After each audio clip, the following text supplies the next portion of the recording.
I was 18 years old when I got married.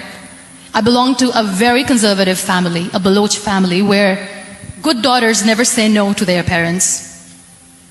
My father wanted me to get married, and all I said was, if that makes you happy, I will say yes. And of course, it was never a happy marriage. Just about after 2 years of getting married, about 9 years ago, I met a car accident. Somehow my husband fell asleep and the car fell in the ditch. He managed to jump out, saved himself. I'm happy for him. But I stayed inside the car and I sustained a lot of injuries. The list is a bit long. Don't get scared. I'm perfectly fine now. Radius ulna of my right arm were fractured. The wrist was fractured. Shoulder bone and collarbone were fractured. My whole rib cage got fractured. And because of the rib cage injury, lungs and liver were badly injured. I couldn't breathe. I lost urinary bowel control. That's why I have to wear the bag wherever I go. But that injury that changed me and my life completely as a person and my perception towards living my life was the spine injury. Many people came to rescue. They gave me CPR. They dragged me out of the car. And while they were dragging me out, I got the complete transection of my spinal cord. Those 2.5 months in the hospital were dreadful. I will not make up stories just to inspire you. I was at the verge of despair. One day, doctor came to me and he said, well, I heard that you wanted to be an artist, but you ended up being a housewife. I have a bad news for you. You won't be able to paint again because your wrist and your arm are so deformed, you won't be able to hold a pen again. And I stayed quiet.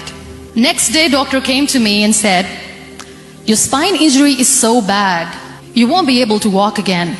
I took a deep breath and I said, it's all right.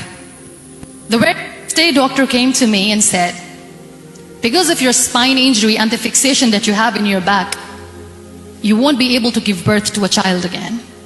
That day, I was devastated. I still remember, I asked my mother, why me? And that is where I started to question my existence. Why am I even alive? My mother said to me, this too shall pass. God has a greater plan for you. I don't know what it is, but He surely has. And in all that distress and grief, somehow or the other, those words were so magical that they kept me going. I was trying to put that smile on my face all the time, was hiding.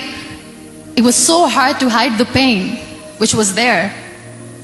But all I knew was that if I will give up, my mother and my brothers will give up too. I cannot see them crying with me. So what kept me going was, one day I asked my brothers, I know I have a deformed hand, but I'm tired of looking at these white walls in the hospital and wearing these white scrubs. I'm getting tired of this. I want to add more colors to my life. I want to do something. Bring me some colors. Bring me some small canvas. I want to paint.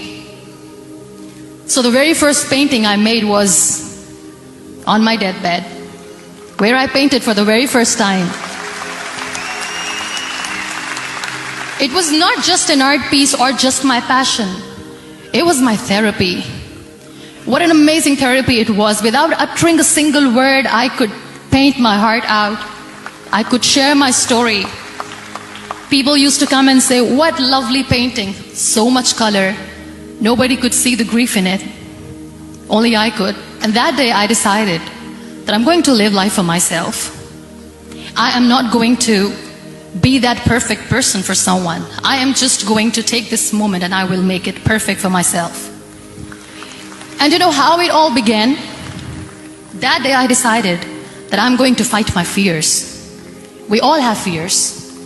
Fear of unknown, fear of known, fear of losing people, fear of losing health, money. We want to excel in career, we want to become famous, we want to get money. We are scared all the time. So I wrote down one by one all those fears, and I decided that I'm going to overcome these fears one at a time. You know what was my biggest fear? Divorce. I couldn't stand this word. I was trying to cling on to this person who didn't want me anymore, but I said no. I have to make it work.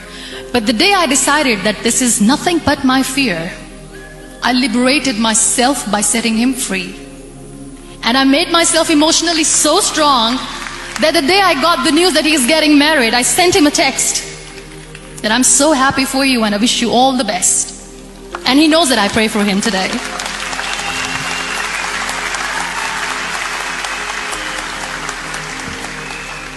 My biggest fear, number 2, was I won't be able to be a mother again. And that was quite devastating for me. But then I realized there are so many children in the world, all they want is acceptance. So there is no point of crying, just go and adopt one. And that's what I did.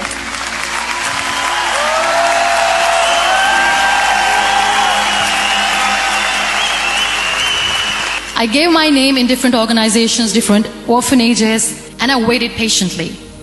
2 years later, I got this call from a very small city in Pakistan. I got a call and they said, "Are you Muniba Mazari? There is a baby boy and would you like to adopt?"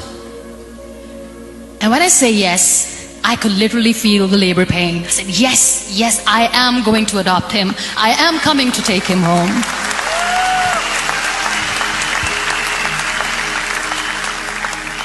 And that day, I was 2 days old, and today he's 6. You know, when you end up being on the wheelchair, what's the most painful thing? That's another fear that people on the wheelchair or the people who are differently abled have in their hearts, but they never share. I'll share that with you. The lack of acceptance. People think that they will not be accepted by the people because we, in the world of perfect people, are imperfects. So I decided that instead of starting an NGO for disability awareness, which I know will not help anyone, I started to appear more in public. I started to paint. I always wanted to. I have done a lot of exhibitions. I'm Pakistan's first wheelchair-bound artist. I have done a lot of modeling campaigns, different campaigns for brands like Toni and Guy. I decided that I'm going to join the national TV of Pakistan as an anchor person. I became the National Goodwill Ambassador for UN Women Pakistan, and now I speak for the rights of women, children. We talk about inclusion, diversity, gender equality, which is a must. I was featured in BBC 100 Women for 2015. I'm one of the Forbes 30 under 30 for 2016. We have this amazing fantasy about life. This is how things should work. This is my plan. It should go as per my plan. If that doesn't happen, we give up. So my dear friends, let me tell you one thing. I never wanted to be on the wheelchair. Never thought of being on the wheelchair. I was always aspiring to do bigger things, but had no idea that for that I have to pay the price to be where I am today. It's a very heavy price. This life is a test and a trial, and tests or trials are never supposed to be easy. So when you are expecting ease from life, and life gives you lemons, then you make the lemons.